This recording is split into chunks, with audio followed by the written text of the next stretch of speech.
Thanks for watching this monthly edition of the Council in Brief. I'm Susan Kennedy.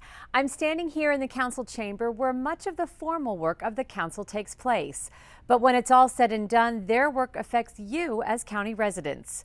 Join me as I take a close look at some of the interesting things that have been happening here at 100 Maryland Avenue. Starting with Council President Valerie Irvin's move to create the first quiet zone in the state of Maryland. Tricky to say. We are the first new quiet zone in Maryland. Joe Rosenberg moved to Kensington 10 years ago, and for the first time this summer, he might be able to sleep with his windows open. That's because trains that pass the crossover on Forest Glen Road in Silver Spring are no longer required by law to sound their horns. There's a train. See how close there. Oh. And notice he's not blowing the horn.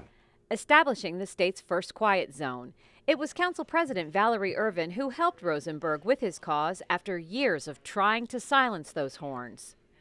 Council member Valerie Irvin picked up the ball when it was pretty much dropped after the hearing in front of the Transportation and Environment Committee. We had what we thought was a solution, which was the wayside horn.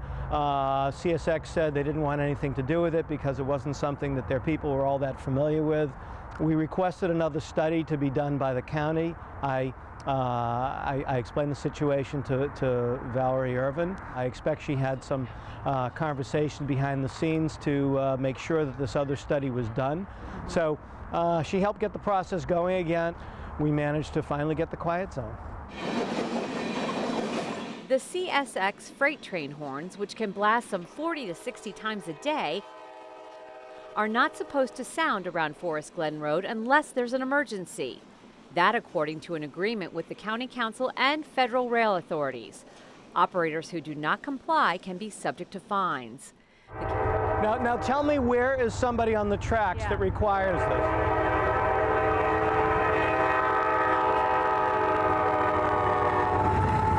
Tell me why he's blowing it. This is a perfect example of why they really need to be monitored, because there's no reason for him to have blown the horn. They're not supposed to blow the horn unless there's a specific safety reason for doing so. Somebody's on the tracks, there's a car approaching the tracks. You saw nothing there. There was nothing there. This was typical of CSX because they just don't care. They simply don't care. The county's transportation department installed a median barrier, additional lights, and signage near the crossing to improve safety. But here, it's a highly residential area. That's an industrial area. It's not very highly traveled. And, you know, cars just can't go very fast here. The road is narrow, it's bumpy and so forth. But there's no reason why they have to blow the horn with these deterrents from people driving around the extended gate arm. Rosenberg's quest wasn't without hurdles. When he moved to Leduc Drive in Kensington back in 2000, he worked to commission a study with the county's Department of Public Works.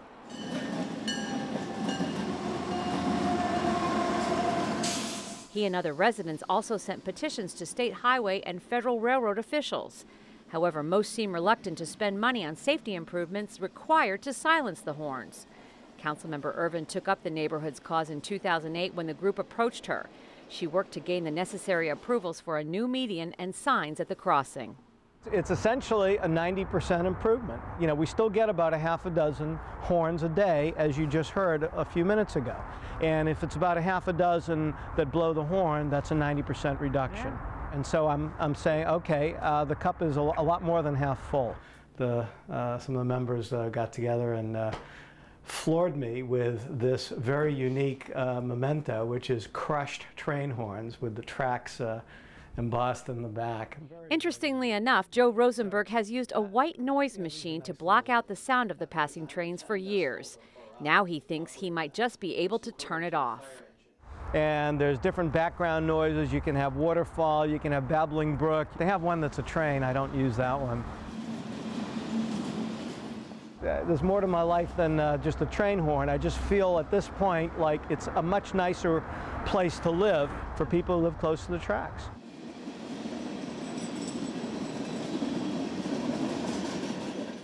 Up next on the Council in Brief, Clarksburg is in the news again, and this time it's good news.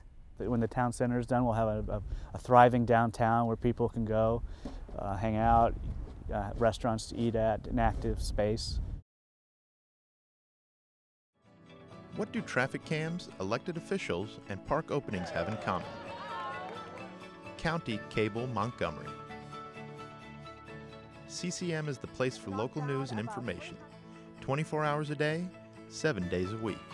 From live council hearings and county executive press conferences, to in-depth profiles of government programs and services, to shows about Maryland history, parks and recreation, and entertainment. CCM covers Montgomery County, all 500 miles and 1 million people. We're here to wrap up the news of the Montgomery County Council. Old scams never die. We are very mindful. Here's an update from Montgomery County.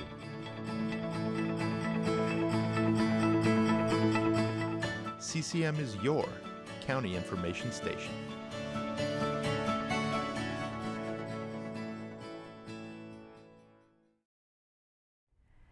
When Councilmember Craig Rice took office just a couple of months ago, he pledged to make the needs of the Clarksburg community a top priority, and he hasn't wasted any time.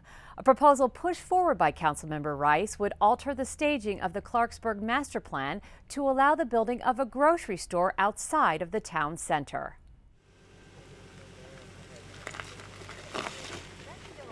Currently, Clarksburg residents must drive at least 5 miles to the nearest grocery store. Under the plan approved by the council, residents may have a shorter wait for a shorter drive to the market. For Carol Smith, it's been a long road.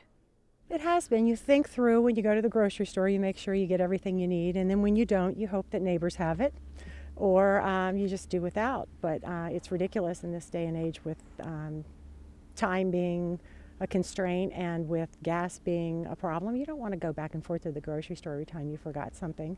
So, and it's not just that, it's that the entire community is so unfinished. It'll be a grocery store. It's supposed to have a pharmacy, some other smaller type stores. When Barry Fantle signed the contract on his home in Clarksburg, he was promised a bustling town center with stores, restaurants, and a library. That was almost 10 years ago. It's frustrating at times. You have to get in your car and drive down to Milestone, or now you can drive up to Urbana, but that's further than Milestone. It'd be nice if we had a closer place to go.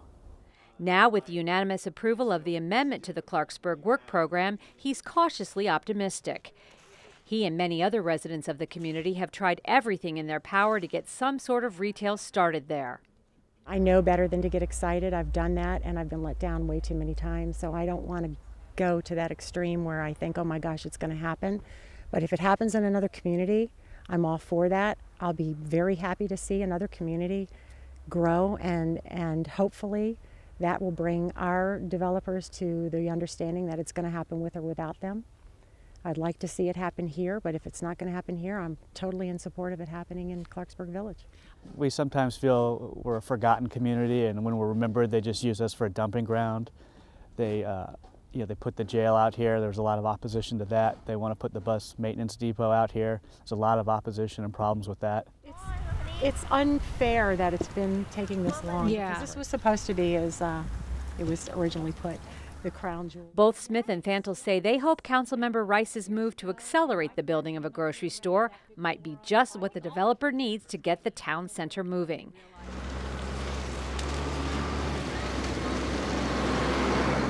But when it's all said and done, they are just happy that their community is on the map again for the right reason.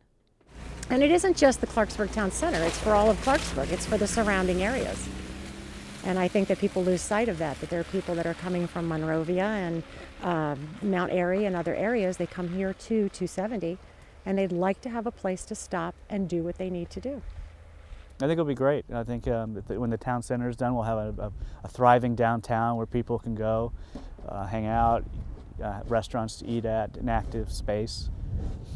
And so you're hopeful? Yeah, very hopeful. Green development and clean energy initiatives continue to be a top priority for the council and its lead member for energy and the environment, Roger Berliner.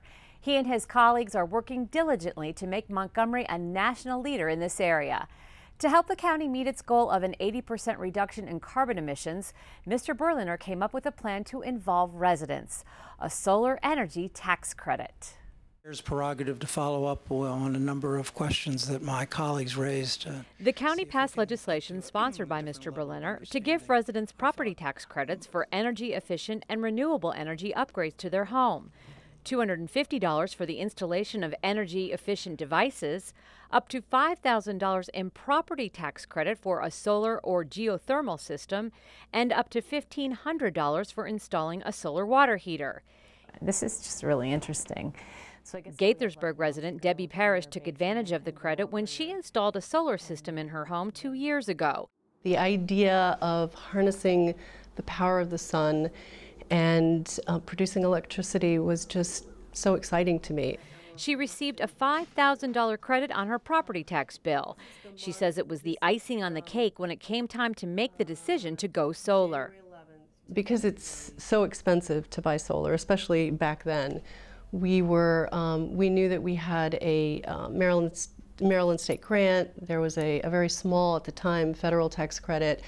And we were on the fence. We just, it was expensive. We had these incentives. And then in May of 2008, the Montgomery County Property Tax Credit came online, and it was exactly what we needed. It was what pushed us over the edge and what made us finally decide to make the purchase.